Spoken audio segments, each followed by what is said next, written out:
Allow yourself to drift into tonight's warm and peaceful tale. Heather and Lantana, Warmth of Friendship. This story is about Heather, a kind-hearted girl, and Lantana, a hedgehog, who find warmth in each other's friendship. On the edge of a quiet village, nestled between the golden fields and the murmuring forest, lived a kind-hearted girl named Heather. Her radiant smile was enough to warm even the chilliest of hearts. Heather loved spending her afternoons exploring the forest, where she felt a special connection with nature. One crisp autumn day, as the leaves whispered secrets of the changing season, Heather stumbled upon a tiny, shivering hedgehog. Its prickly back was hunched up, and it looked lost and terribly cold. "Oh my, you must be so cold and alone," Heather murmured gently, reaching out with a soft hand. The hedgehog, eyes wide and nose twitching, looked up at her with a mix of curiosity and fear. "Hey there, little one," Heather whispered. "And Heather, what's your name?" After a moment of hesitation, the hedgehog replied in a tiny squeaky voice, "I'm Lantana. The nights have become so cold, and I can't find my way back home." Heather's heart melted. She knew she had to help Lantana. "Come with me," Heather said kindly as she gently cradled Lantana in her hands. She brought Lantana to her cozy cottage at the edge of the village. The warmth of the hearth enveloped them as they entered. Heather set up a little nest for Lantana by the fire, using soft wool and warm fabrics. As days turned to weeks, the bond between Heather and Lantana grew stronger. Heather would bring Lantana along on her forest adventures, showing her the hidden paths and secret clearings. Lantana, in return, would share stories of the forest from a hedgehog's perspective, tales of the ground beneath the leaves and the nighttime wonders that humans often missed. One night, as the first snow of winter began to fall, Lantana looked up at Heather with grateful eyes. "I cannot thank you enough for your warmth and kindness," she said, her voice full of emotion. "You've given me more than just warmth. You've given me a home and a friend." Heather smiled, feeling the true warmth of friendship blossoming in her heart. "We found each other at just the right time," she replied softly. "You have brought a special kind of warmth into my life too." As the snow blanketed the village in a serene white, Heather and Lantana sat by the fire, knowing that their friendship would keep them warm for any season. Together, they had discovered that the greatest warmth comes not just from a hot fire, but from the kindness shared between friends. Here, I'll use another gentle tale to bring you comfort. Bellflower and Lantana, a tale of resilience. This story is about a girl named Bellflower and an ant named Lantana, who show resilience and friendship to restore their meadow after a devastating storm. In a quiet meadow filled with wildflowers, a young girl named Bellflower lived in harmony with nature. Yet one sunny morning, she wandered to her favorite spot by a bubbling brook to collect wild birds, where she encountered an industrious ant named Lantana. Lantana was tirelessly gathering food for the upcoming winter. Every day, Bellflower watched Lantana's efforts with admiration.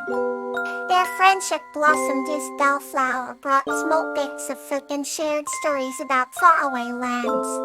One autumn day, a fierce storm struck the meadow. The winds howled, the brook swelled, and many of the flowers were battered by the rain. Bellflower's heart ached as she saw the devastation. She remembered the stories her grandmother told her about resilience, like the strength to endure and recover from difficult times. Determined to help her newfound friend, Bellflower sought Lantana. She found him struggling to perfect his anthill that was about to be washed away by the swollen brook. Bellflower quickly gathered stones and branches, forming a barrier to divert the water away. The storm eventually passed, but the damage was evident.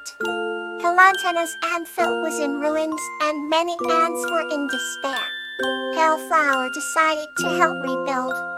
She used her knowledge of plants to weave sturdy shelters for the ants and helped gather food that had been stacked.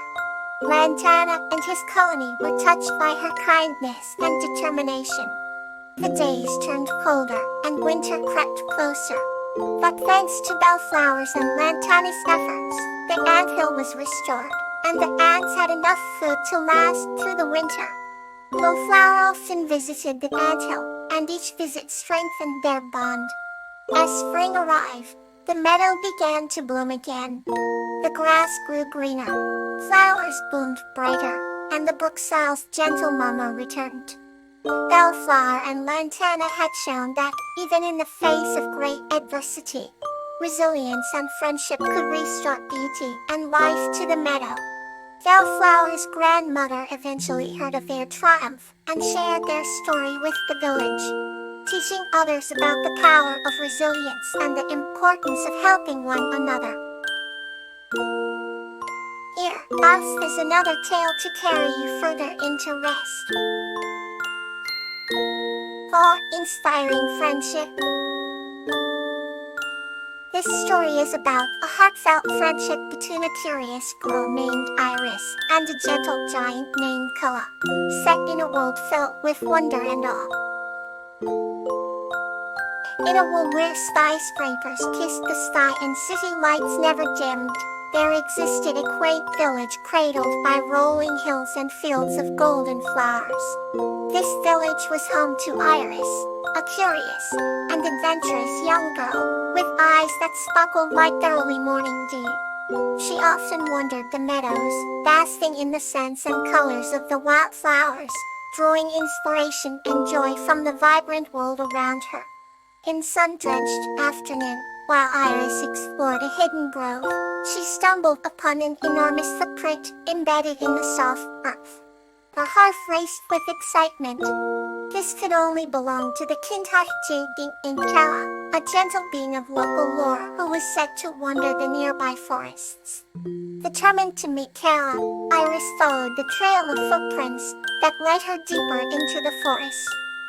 She walked past towering trees and chirping birds until she reached a serene clearing. There, gazing upon a shimmering pond, stood Kawa, the giant. His presence was both awe-inspiring and comforting. His hair was the color of chestnut, and his eyes radiated a warm, inviting kindness. Kawa turned and saw Iris standing at the edge of the clearing. "Hello, little one," he said in a voice that resonated like the gentle roll of thunder. "What brings you to my part of the forest?" Iris's voice trembled with excitement. "I wanted to meet you, Kawa. I've heard so many wonderful stories about you, and seeing your footprint made me curious." Kawa smiled, a tender expression that lit up his face. "It's an honor to meet someone as brave and kind-hearted as you, Iris. Would you like to join me by the pond?" Without hesitation, Iris nodded and walked to Kawa's side. They sat together by the water, talking for hours. Iris shared stories of her village, while Kawa spoke of ancient forests and distant lands. The bond they forged was unlike any other, filled with mutual respect and admiration. Days turned into weeks, and their friendship flourished. Kawa taught Iris about the secrets of the forest, and Iris shared the wonders of human ingenuity and art. Together, they discovered hidden pathways and ancient trees, each new discovery deepening their sense of awe for the world and for each other. One day, as the setting sun painted the sky with hues of orange and pink, Kawa took Iris to the highest hill overlooking the valley. From this vantage point, the entire village and forest lay before them, a tapestry of life and beauty. Iris's eyes widened with wonder. "It's beautiful," she whispered. The fellow nodded, his eyes twinkling. "Remember, Iris, the world is full of beauty and wonder. Never lose that sense of awe, for it is what keeps our hearts young and our spirits alive." With these words etched in her heart, Iris returned to her village, with a renewed sense of purpose and an unbreakable bond with Kawa. She continued to visit him, and together, they nurtured a friendship that transcended the ordinary, rooted in the awe-inspiring beauty of their shared world. Let's begin another chapter into Nathan's journey. Unity in the Garden of Peace. This story is about a kind girl named Kathleya and a wise tortoise named Iris who through unity and collective wisdom revived the wilting flowers in their beautiful garden, discovering the power of working together. Once upon a time, in a serene garden filled with exquisite flowers, there lived the kind-hearted girl named Kathleya. Her name matched the beautiful Kathleya orchids that bloomed gracefully around her home. Known for her gentle spirit and love for nature, Kathleya spent her days tending to the garden, speaking softly to every plant and creature. In this garden also lived a wise tortoise named Iris. Iris was no ordinary tortoise.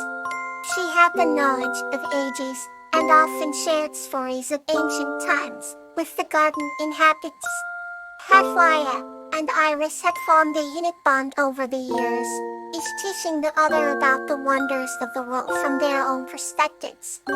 Although Kathleya noticed that some flowers near the gate were wilting, despite her efforts the plants continued to struggle. She decided to seek advice from Iris, who was sunbathing on a warm rock nearby. "Iris, the flowers by the gate are wilting. I've tried everything, I know, but nothing seems to help," Kathleya said, her voice tinged with worry. Iris slowly opened her eyes and looked at Kathleya. "Perhaps the solution does not lie in what you know, but in what you do not," Iris said thoughtfully. "Let's visit the other flowers and ask for their advice. Sometimes the answer lies in unity." Kathleya and Iris made their way around the garden, speaking with Sunflower, who stood tall and radiant, and Daffodil, who danced gracefully in the breeze. Each flower offered a piece of wisdom, and Kathleya gathered their insights with hope.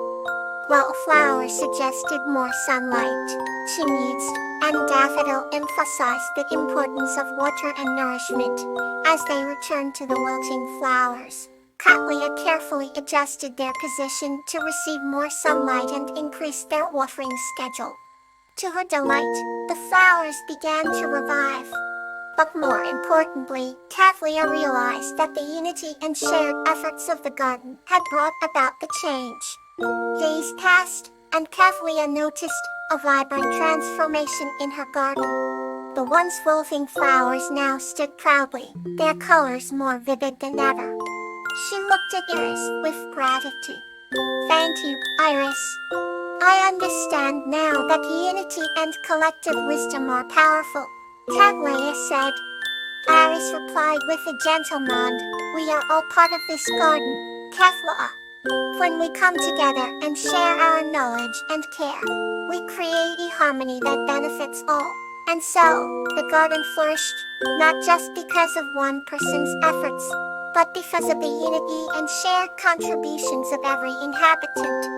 Kathleya and Iris continued to nurture the garden, always remembering the lesson of unity and the beauty it brought to their cherished foe.